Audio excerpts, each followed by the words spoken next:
નમસ્કાર વિદ્યાર્થી મિત્રો, આજે આપણે ધોરણ 7 માં વિષય હિન્દીમાં પાઠ 4 કથની અવકળ. તો આના વિશે આપણે આગળના લેક્ચરમાં અભ્યાસ કર્યો હતો. આપણે અડધા પાઠ સુધી આનો અભ્યાસ કરેલો છે. હવે આજે બાકીનો પાઠ આપણે ચલાવવાના છે. દરેક વિદ્યાર્થી પોતાની પુસ્તકમાં ધ્યાન આપે. અહીંયા પાના નંબર 20 ઉપર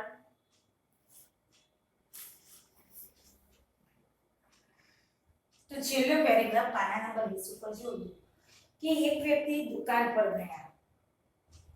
स्कूटर दुकान के सामने खड़ा कर ही रहा था कि दुकानदार बोला, आप अपना स्कूटर वहां सामने वाहन रखने के स्थान पर खड़ा करके आइए.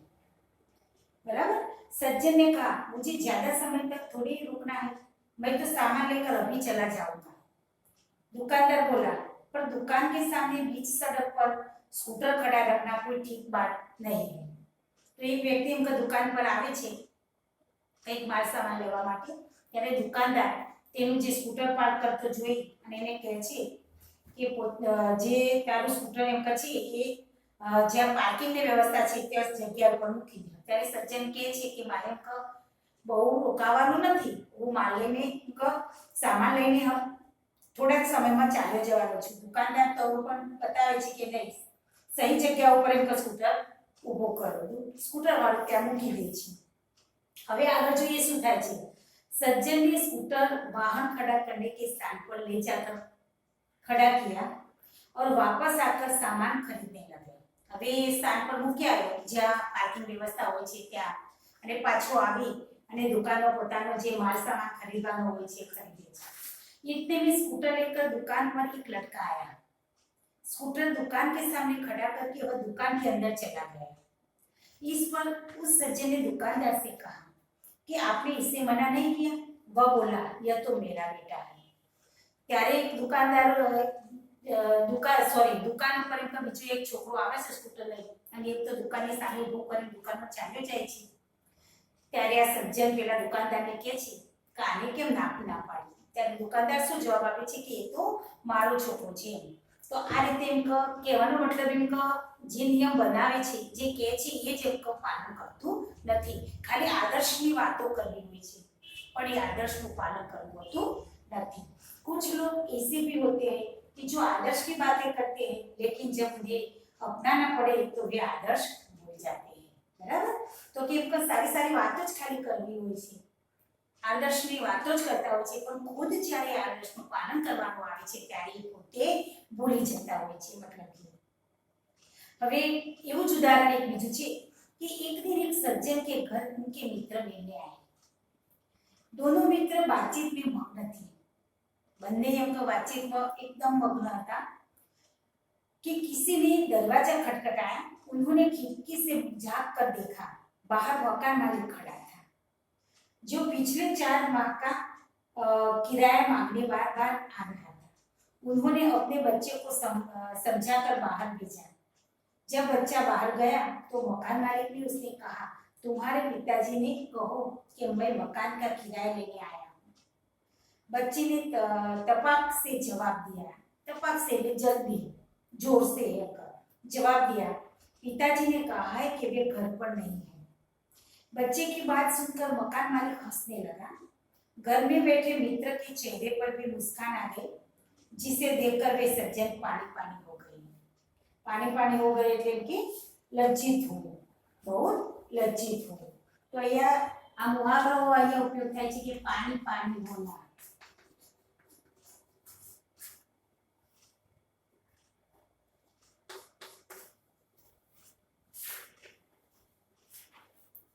हो जाना એટલે बहुत लज्जित हो, बहुत लज्जित होना, શરમાઈ જવું એમ. આ રીતે આગળ જોઈએ આપણે. એક બીજું ઉદાહરણ છે કે એક સજ્જન ने अपने पोते को यह सिखाया था कि हमें कभी किसी काम को गलत ढंग से नहीं करना चाहिए. बराबर. પોતાના એમ પોતે એટલે કે પોતાના છોકરાનો છોકરો એમ એને શીખવાડેલું કે આપણે કોઈ પણ કામ કરીએ તો એમાં ક્યારેય ભૂલ થવી જોઈએ નહીં અને ખોટા ડરથી કરવું જોઈએ નહીં. સદા अपनी बारी की प्रतीक्षा करनी चाहिए. हमेशा अपनी प्रतीक्षा થાય, प्रशंसा થાય એવું કામ કરવું જોઈએ. एक दिन की बात है कि वे जल बिजली के बिल जमा कराने गए. बिजलीનું બિલ ભરવા ગયા. साथ में उनका 8 वर्षीय पोता भी था અને એ 8 વર્ષનો પોતાનો પુત્ર પણ હતો, પૌત્ર પણ હતો. એમ કહો बिल जमा कराने वालों की लंबी कतार देखकर वे कोई उपाय सोचने लगे. હવે બિલ ભરવા જ્યાં જાય છે ત્યાં લાંબી લાઈન જોવે છે. હવે લાઈન જોઈને પોતે ઉપાય શોધે છે. उन्होंने खड़े हुए लोगों को ध्यान से देखा. आगे ही एक परिचित व्यक्ति खड़ा दिखाई दिया. હવે લાઈનમાં ઉભા રહેલા દરેક વ્યક્તિને ધ્યાનથી જોયો અને આગળ એક પરિચિત વ્યક્તિ હતો થોડો, એને જોઈ અને પોતે એક ઉપાય સોચે છે. જો वे तुरंत उसके पास गए और बोले, बेटा ये बिल तुम घर पर ही भूल आए, लो इसको भी जमा करा दो. वह व्यक्ति कुछ बोले उससे पहले बिल और राशि, बिल અને રાશि पैसा उसके हाथ में थमा दी और एक तरफ जाकर खड़ी रह गई. પેલો બોલે એના પહેલા તો એને શું કર્યું, બિલ અને પૈસા બંને આપી દીધા અને પોતે દૂર જઈને ઊભો રહ્યો.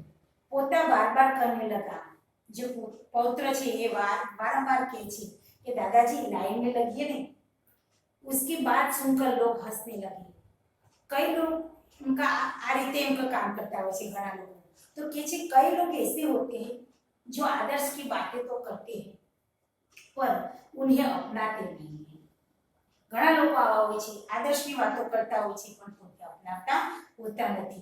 इस प्रकार का आचरण अच्छा नहीं होता. आओ आचरण एम का सारू गणाय नहीं. ऐसा आचरण करने वालों को कभी सम्मान नहीं मिलता है.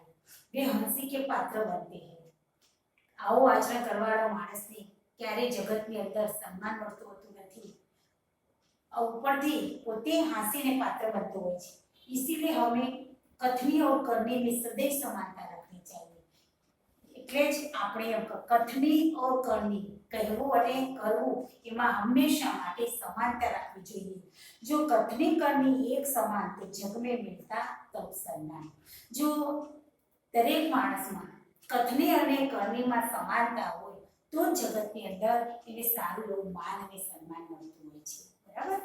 તો આ રીતે પાઠમાં આપણને સરસ મજાનું એમ કે ઉદાહરણો સહિત સમજાય અને સારો એવો બોધ આપણને મળે છે કે જીવનમાં આપણે આપણું જે વર્તન અને બોલવું એને સમાનતા જાળવવા માટેના પૂરક ઉદાહરણો દ્વારા અહીંયા આપણને આ પાઠમાંથી સરસ મજાનો બોધ મળે છે. હવે વિદ્યાર્થી મિત્રો અહીંયા જે પાના નંબર 23 ઉપર શબ્દાર્થો આપે છે. શબ્દાર્થોમાં જોઈએ આપણે કે સંવારા તો સજાય, અંતર તો ભેદ અથવા ફરક તફાવત. એમ પાર્ક તો બાગ બગીચો, કતાર પંક્તિ લાઈન, વર્જિત તો નિષેધ, કંડક્ટર તો પરિચાલક, शीघ्र जल्दी, तपाक से तो जोश से जल्दी से, पोता तो पुत्र का पुत्र, प्रतीक्षा इंतजार, राशि रकम, आचरण व्यवहार, सदैव तो सदा के लिए. मुहावरो भी आप्या छे कि गुणों की खान तो बहुत गुणों, बहुत गुणी અને પાણી પાણી हो जाना तो बहुत लज्जित होना. આ બે મુહાવરોનો અર્થ આપી વાક્ય પ્રયોગ કરવાના છે.